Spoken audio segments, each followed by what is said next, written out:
Bonjour les enfants, j'espère que vous allez bien. Oups, j'ai perdu mon livre. J'avais une grosse envie, c'est de vous raconter une histoire de lapin encore, comme on est dimanche de Pâques.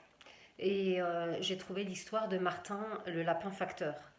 Alors j'ai même mis ma casquette parce que je vais vous présenter Martin et vous allez voir qu'il porte une casquette. Voilà, j'ai fait comme Martin, j'ai mis ma casquette sur ma tête. Martin, c'est le lapin facteur. Alors si ça brille un petit peu, c'est parce que les dessins sont sur du papier glacé et ça brille. Alors voilà, c'est pas de ma faute. Voilà les lettres qui sont posées sur le bureau de Martin. Madame la Chouette, Grand Chêne, la Forêt, Monsieur l'Écureuil. Voilà toutes les lettres que Martin distribue à travers la forêt. Voilà, Martin, le lapin facteur. Hop. Et qu'est-ce qu'il a pour aller distribuer le courrier? Il a un vélo tout rouge. Martin était le facteur de la forêt. Tous les matins, très tôt, il recevait un colis de toutes les lettres à distribuer. Après le petit déjeuner, il enfourchait son vélo et faisait sa tournée. Tout le monde aimait Martin le lapin facteur. Madame Ours avait toujours un bout de gâteau pour lui. Dina la souris lui tricotait des écharpes pour l'hiver et Émile l'écureuil l'attendait pour grignoter les meilleures noisettes de sa provision. Martin le lapin était heureux.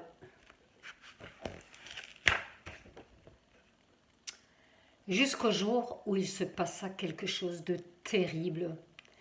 Il s'était préparé, comme d'habitude, mais au moment de partir, il sentit que sa sacoche était vraiment légère. Il l'ouvrit. Au lieu de toutes les petites lettres qu'il avait bien rangées le matin même, il n'y avait rien. La sacoche était vide. Affolé, Martin se mit à chercher partout dans sa maison, pensant que peut-être il les avait laissés tomber quelque part. Mais non, le courrier avait bien disparu.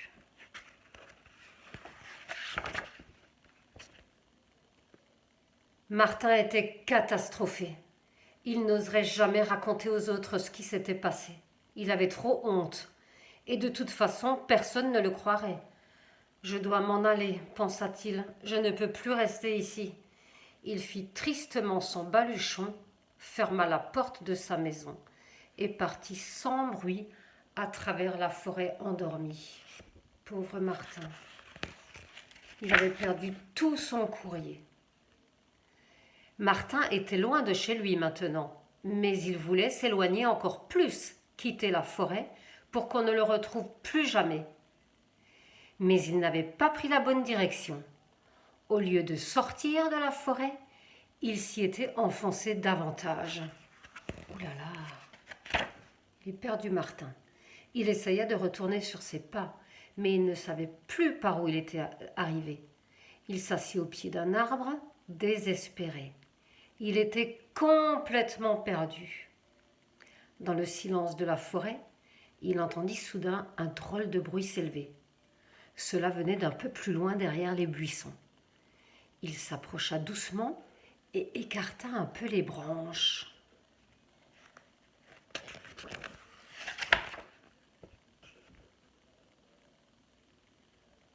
Assise à côté d'une mare, la tête dans les mains, une femme murmurait. Sur ses genoux, Martin vit quelque chose qu'il connaissait bien. Ses lettres, ses précieuses lettres, étaient ouvertes et répandues sur la robe de cette femme inconnue qui les lisait à haute voix. Vous voyez la dame qui est assise là, derrière les buissons? Oh. Il voulut s'élancer pour les reprendre quand soudain la femme releva la tête. C'est alors que Martin, terrifié, reconnut la sorcière blanche, la grande sorcière de la forêt. On racontait qu'elle dévorait les petits animaux quand elle pouvait les attraper. Martin recula en tremblant vers le buisson, mais il se sentit brusquement soulevé de terre. Le chien de la sorcière venait de l'attraper par le col de son blouson et l'amenait maintenant à sa maîtresse en remuant la queue. Regardez le chien de la sorcière. Il a attrapé Martin par le col. Ouh là là!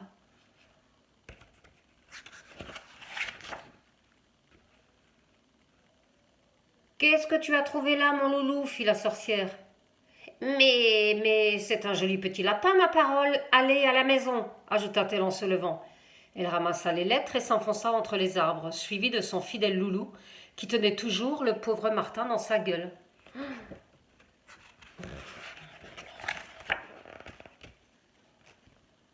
Une fois dans la maison de la sorcière, Loulou posa Martin par terre comme un paquet. Martin courut aussitôt se réfugier dans un coin en essayant de se faire tout petit. Vous le voyez, Martin? Il est là, derrière, il se met dans le coin, tout recroquevillé. Terrorisé, il vit la sorcière allumer le feu sous une grande marmite, mettre la table et faire griller des toasts. Puis elle s'assit et tapota le tabouret près d'elle. « Alors, mon grand, qu'est-ce que tu attends ?»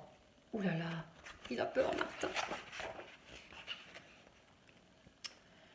À ces mots, Martin, pris de panique, tenta de se glisser sous un placard. Mais Loulou eut vite fait de l'attraper. Martin ferma les yeux de terreur. Il s'attendait à être plongé dans la marmite bouillonnante. Au bout d'un petit moment, ne sentant rien du tout, il ouvrit timidement les yeux.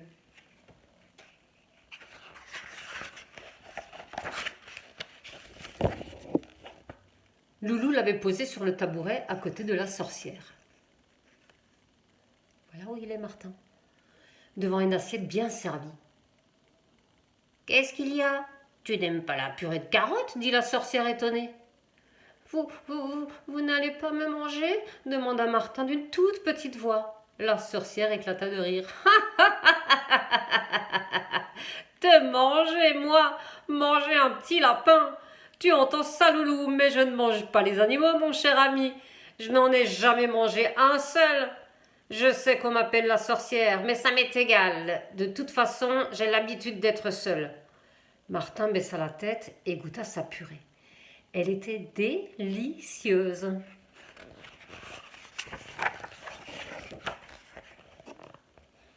Après le dîner, la sorcière s'assit devant le feu et prit Martin sur ses genoux. « J'ai perdu mes lettres, murmura Martin. « Tes lettres ?» s'écria la sorcière. « Mais bien sûr, tu es le petit lapin facteur. Je ne t'avais pas reconnu. Je vais tout expliquer. Je suis si seule ici. Je n'ai pas d'amis, à part mon gros loulou. Alors, de temps en temps, je chipe ton courrier et je m'imagine que ces lettres sont pour moi, et je me sens moins triste. D'habitude, je les remets vite dans ta sacoche et tu ne t'aperçois de rien. Mais ce matin, j'étais un peu plus triste que d'habitude, et je n'ai pas pu m'empêcher de les garder. » Elle poussa un gros soupir.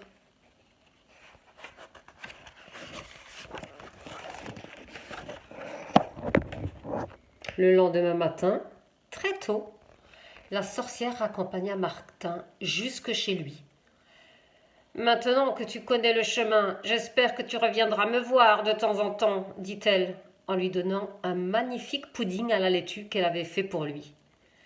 Martin promit et rentra bien vite pour préparer sa belle tournée.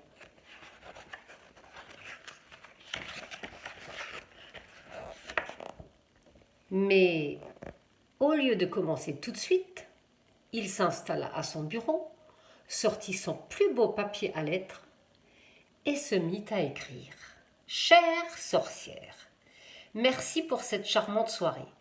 Je fais une petite fête dimanche prochain et je vous écris pour vous demander s'il vous serait possible de venir dîner. Cela me ferait très plaisir. Signé Martin le facteur. Post-scriptum, vous pouvez amener Loulou. » Voilà l'histoire de Martin et de la sorcière qui a trouvé, grâce à Martin, beaucoup d'amis et qui ne sera plus jamais seul et triste.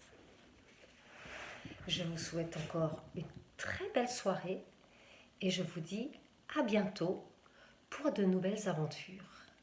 Au revoir.